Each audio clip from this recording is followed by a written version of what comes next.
Welcome to Silicon Valley Successes. On today's show, we have Andres Ramos. He has written 14 books on SEO.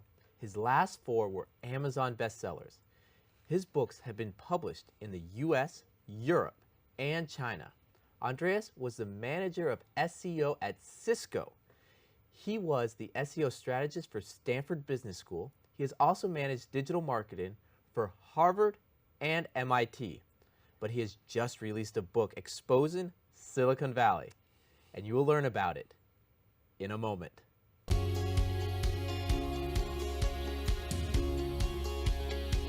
Welcome to Silicon Valley Successes. We interview experts and entrepreneurs to give the world access to the knowledge and experience that is here in Silicon Valley. Our mission is to create opportunities for those who seek them and help you to become the next Silicon Valley success.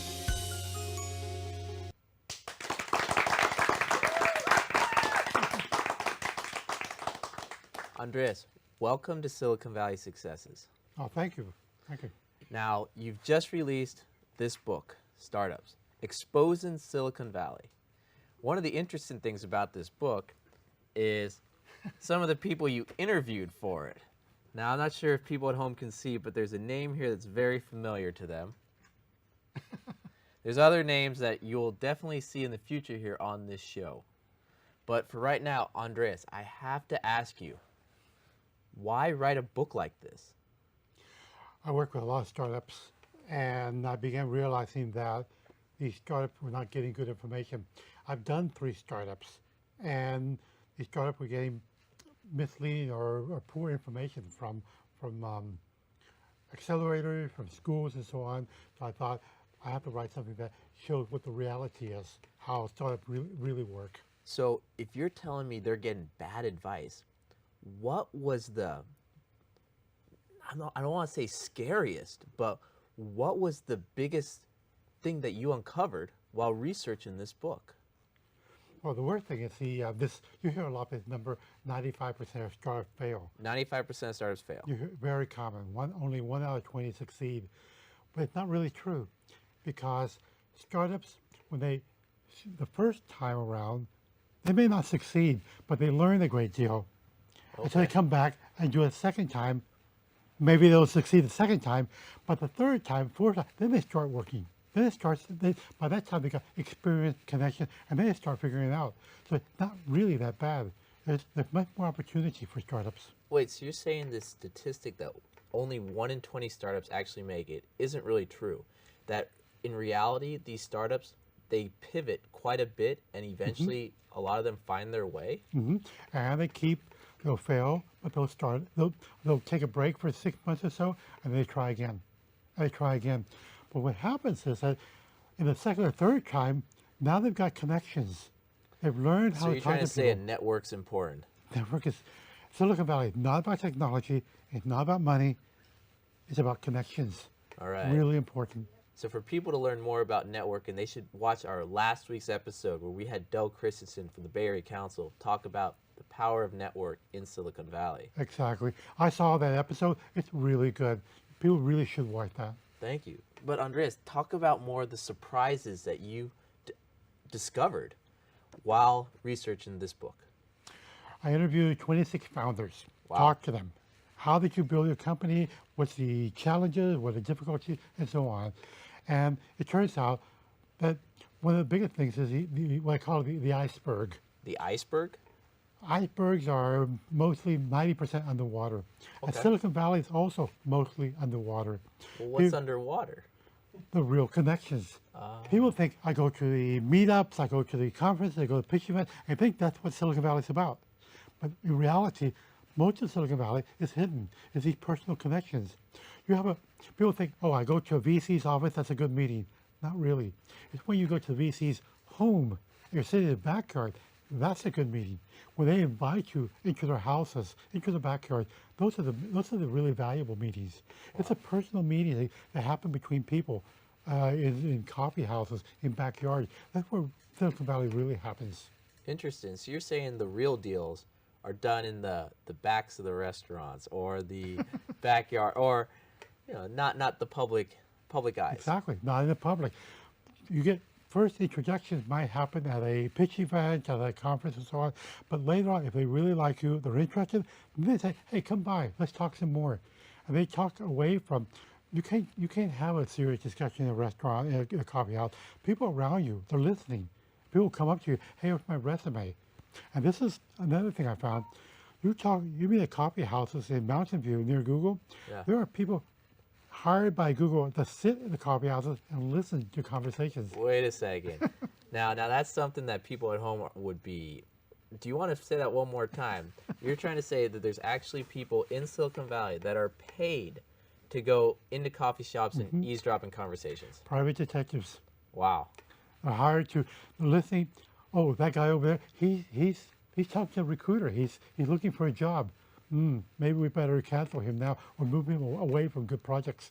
Or the people over here, they're discussing an idea, and maybe that should be discussed in public. They talk about Google projects. They don't want those things to get out. Now you'd mentioned Google. I would guess other big Oh, yes. corporations in Silicon Valley are doing the exact same thing. Yes, Facebook, all the major ones are doing the same thing. Intel and so on. They be very careful in a coffee house. So are you okay with saying all this on Silicon Valley Successes? You're not scared at all, are you? Who is not following us here? I mean, we have a huge following on this show, so. But with that, okay, we talked about the tip of the iceberg, how the real meetings are going on underground or below water, no one's seeing what's going on there.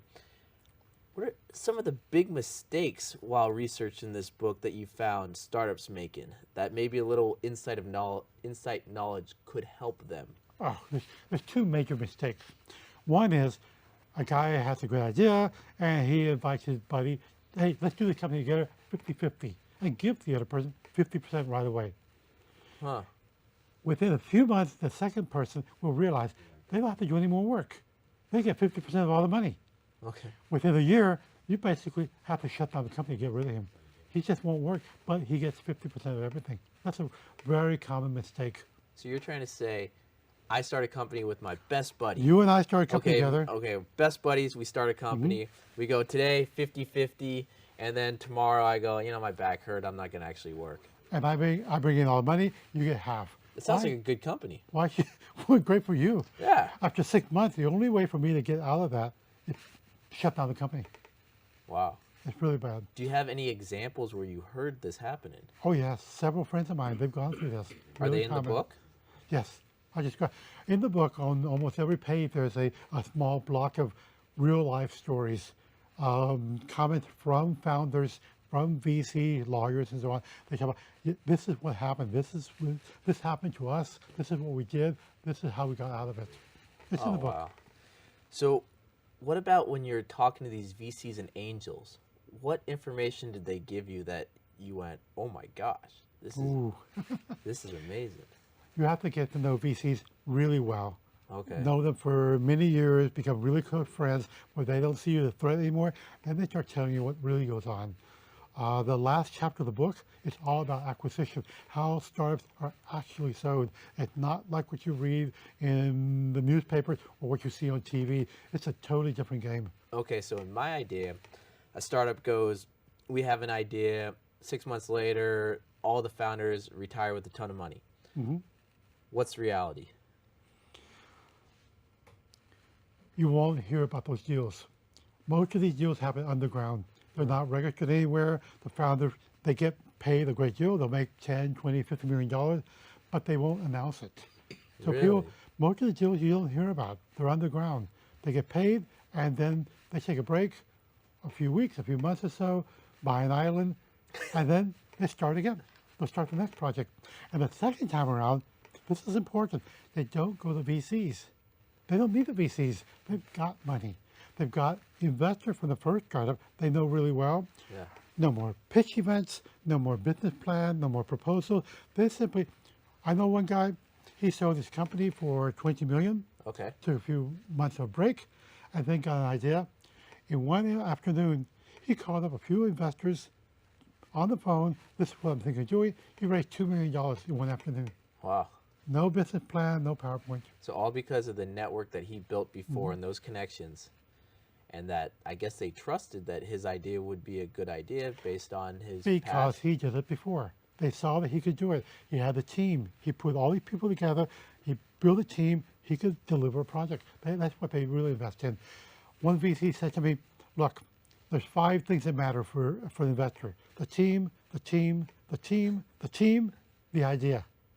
It's the team that matters, not the ideas. Interesting. How do they go about vetting the team then? That's another really interesting area. Some investors are very strategic. They look at numbers, they look at metrics, they study everything, they look at the market, and they say, this will work. Other investors, hey, I like you, I'll invest. Other investors, whoa, they're all investing, I better invest too. They just follow the crowd. Other investors, nobody knows why they invest. And the same thing happens with why they say no. Some look at the numbers and say, this is not a good idea. Others, they just don't like the way you dress. Really? They don't like something about you.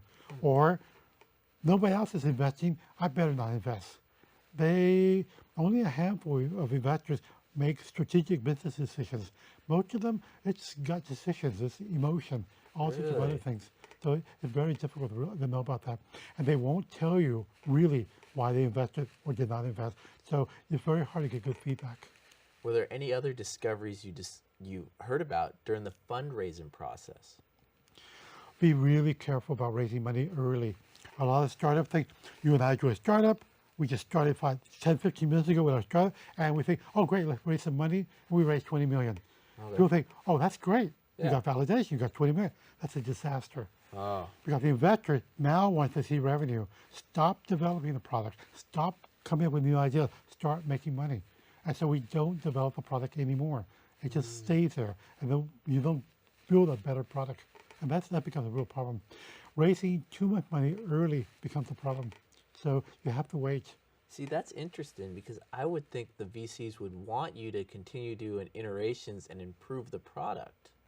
That's not true. No, They just want revenue so then they could either sell the company or get acquired or exit and get their money at a multiple back. Is that a number of heads of accelerators, incubators, lawyers said the same thing to me. Investors say they want to build a better world. Yeah. They say they want social responsible companies. But people have told me what investors really care about, 98.9% of investors really care about is make more money. huh? So if you and I come up with a project that makes more money for them, they're interested. Otherwise, they're not really interested. Wow, that's amazing. So move. it's money that primary interest for the investors. What other problems in Silicon Valley? Well, I'm not sure. I mean, I would think that's a problem. But what are some problems you discovered in Silicon Valley? The connection issue. A Oh, lot of the startups here, they're engineers, they're really bright, yeah. they come up with a great idea. PhDs from Stanford. PhD from Stanford, PhDs MIT, that's the biggest problem because they're so smart. And they think they can simply come up with a better solution on their own. Yeah. I've seen this so many times. I've worked at these startups. A group of guys come up with a good idea. They raise $20 million. They put together a team, work for 2 years, and then finally bring your product to market. And there's no market for it. And so the whole thing, within 6 months, it fails. Wow. So that's really common. Interesting. We call it product in search of a market. It has a name. Product in search of a market. Great. Well, I got a copy of this book before the episode, and I read it. There's a part in it that you talk about founding teams. No girlfriends, no friends, no interns. What does that mean? No brother and sister. No brother, sister. No mom and dad. Yeah. Be really careful about hiring either buddies or family. Why? You I think- mean, my mom would work for free probably. Yeah. You know, it's same with probably not my sisters, but you know, I would guess I could find another family member that would throw in a couple hours here and there and help out the. Two problems. One, you can't fire them. Oh. You're going to try to fire your mom? Oh boy. No more dinner for you. Who could do your laundry, huh? Well, Second problem with hiring family and friends and so on, the investors look at that and think, wait a minute, he hired his mom, he hired his girlfriend. Couldn't he find somebody better? Could he get a MIT PhD? That it doesn't look so good. There are cases, I know of cases where brother and sister startups that do really well. One's got a valuation of $150 million. Oh, wow. So it really worked for them. But in many cases, very difficult issue. So that goes back to the importance of the team. The team. Oh, wow. If you can show you have a solid team, skills, credentials, experience, and they have connections, you can get money very easy. Once you show that the project will make money, it's very easy to raise money. How easy is it to raise money? Just wondering. I mean, you said it's very easy, but from a lot of the companies I've talked to, it seems like it's the most impossible thing in the world. It seems like getting that PhD from Stanford was really quite easy. If you have, most of the startups go to the investors and say, we need to raise some money so we can research this problem. No investor is going to give you money to research.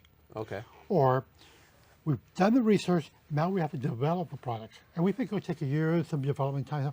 No investor is going to give you money for that either. Okay. Investors, they want to give you $1 and they want to get $10 back right away. So if you can show you have a project that right now starts making money, it's really easy to raise money. Again, through connections, because the people you know will tell other people who have money, hey, this project's good. Sean and Andreas, they got this project, you put some money in, money comes out of it, it's easy. Okay, so it's no money for research, no research money for development.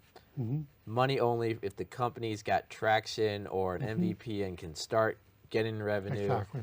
Because they want to exit, it sounds like, pretty quickly. Exactly.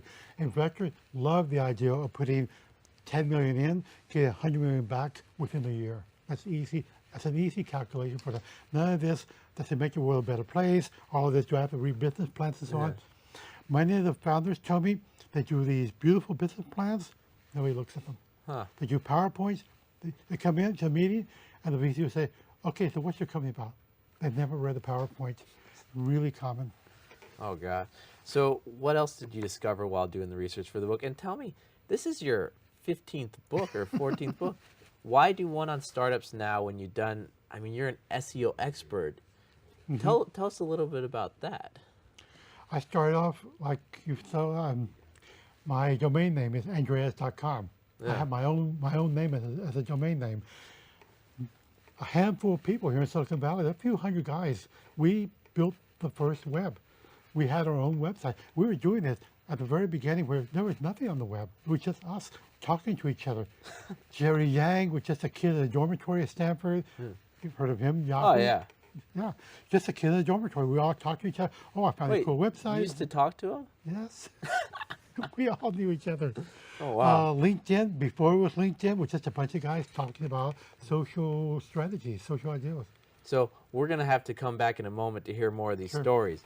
But don't forget, for stories like this and other information on Silicon Valley, access in Silicon Valley, camps, meetups, events here in the future, visit SiliconValleySuccesses.com. Check us out on YouTube, Facebook, and other social medias. And on these social medias, we'll also have up-and-coming guests, such as the CEO of Zendure, an amazing portable battery charger that is in the middle or about to start a crowdfunding campaign that you have to check out. So let's go back to Andreas right now and hear about all these amazing stories where he met the founders of Silicon Valley, more or less, or knew them. So wait, communicating, just emailing back and forth, or was... I was working at a startup near here, and 20 years ago, we shared a large cube, me and this other guy. Okay. And we worked dog hours, from morning to late at night. They would bring food and so on. And the other guy, he was working, his friends from high school up in Marin County said, hey, could you build a website so we could sell bicycles or do like yard sales online? Yeah. So Craig made this list for his friends. And I would help him with his HTML, and he helped me with my stuff, and we just talked back and forth. We had no idea that was end up destroying the global newspaper industry. It just happened that way. So Craigslist. Yes. You're just working with them back and forth. Yes. We shared a cube together. We helped each other out. Do you have any other just incredible stories like We that. could go on for much of the evening. I've been here a long time, and I bought a house in Palo Alto really early. So I have a great backyard. People come there. We sit around and talk. Pick each other. You come. We make burgers and stuff and talk about startups and ideas. People come there and they meet each other, and startups come out of it. People build companies, Oh. find boyfriends and girlfriends. All that stuff happens. Well, I look forward to your next event there, especially if there's a live band in the backyard. We do that once or twice a year. Really? I was there at the last one. Yes. Okay, but let's go back to why this book, why now? So I worked at all these large corporations, Cisco and so on, and I got tired working in big companies, and so I thought, I'll work with startup for a while. And so I began working with startup. I think they were taking courses at Stanford, Berkeley, and so on, Yeah. and I looked at the class material. It wasn't terribly good.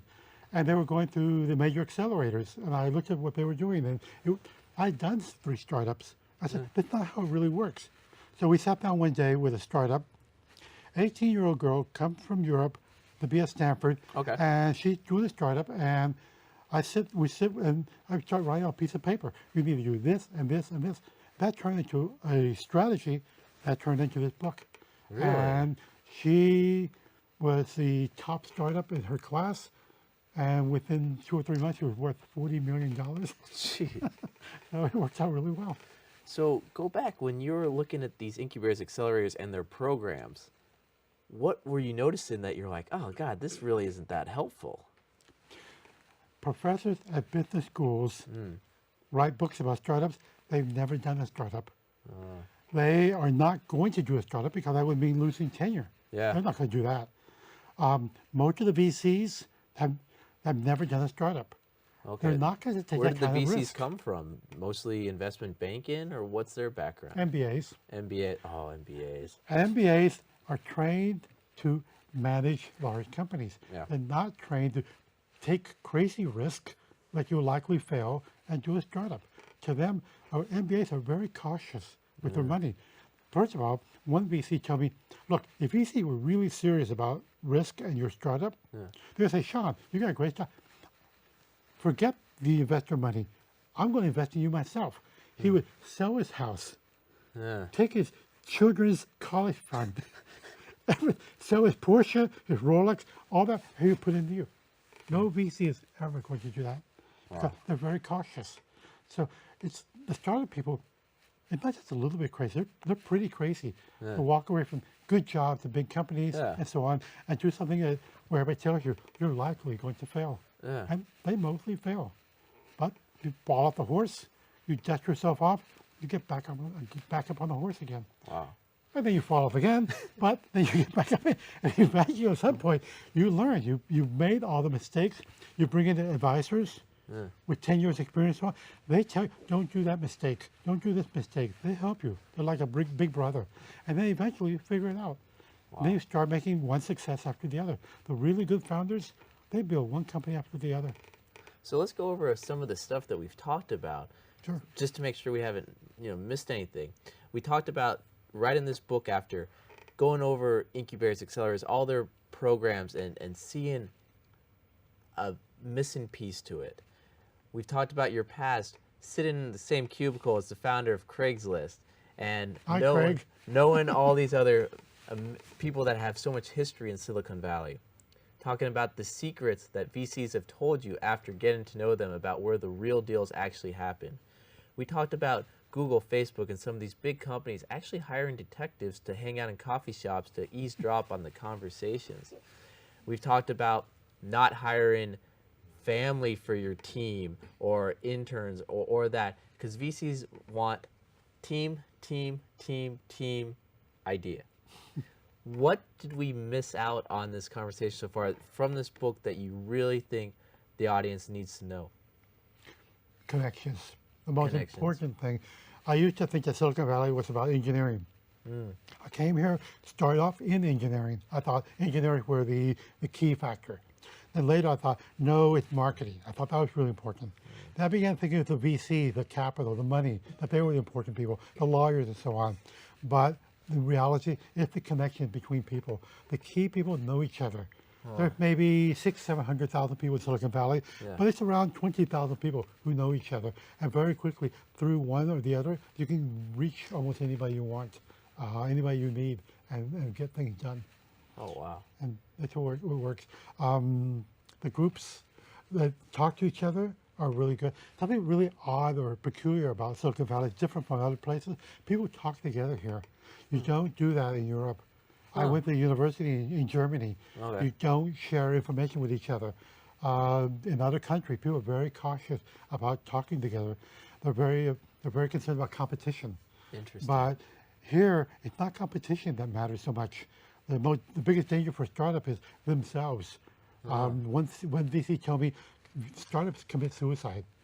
They kill themselves because of bad teams, bad mistakes. The competitors, don't worry so much about them. Just work on building a really good team. Wow. So, Andreas, what's next for you?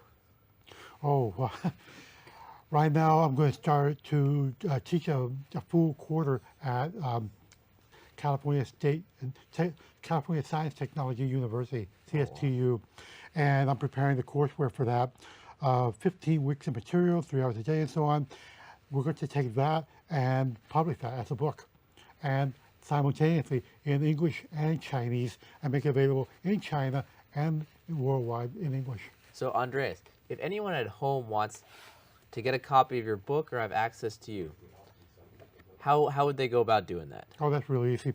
Andreas.com. Andreas.com. Andreas, thank you for coming on Silicon Valley Successes. I've learned a ton in this episode, and I know everyone at home watching it has learned as much or more than myself. So with that, I want to thank everyone at home. When you have time, please visit siliconvalleysuccesses.com. Look us up on Facebook, LinkedIn, our other platforms. And actually, we have 1 more minute left. So, Andres, I got one question for you. If you could give any advice to a founder out there, what would it be? Ooh. The accelerators are not all bad. Join the accelerator, but make sure you'll join it for connections. Talk to the directors, the leaders of it. They know a lot of people. Talk to the startup there who are doing really well. They know a lot of people. Take classes at Stanford or Berkeley. You don't have to be a registered student. There's open enrollment. There's adult education at Stanford and Berkeley. Take classes there. You'll get to meet the professors and students, and through them, you can build a network. Amazing advice. Andreas, thank you. And once again, visit us on siliconvalleysuccesses.com, and we look forward to seeing you next week. That was really good. Thank you. You're really good remembering all this. Thank you from all of us at Silicon Valley Successes. We hope you found the information presented today useful in your path to success. For further information on accessing the resources in Silicon Valley, you may visit us on the web at siliconvalleysuccesses.com, on Facebook and YouTube. Thank you. And remember, we want to help you in your journey to become the next success.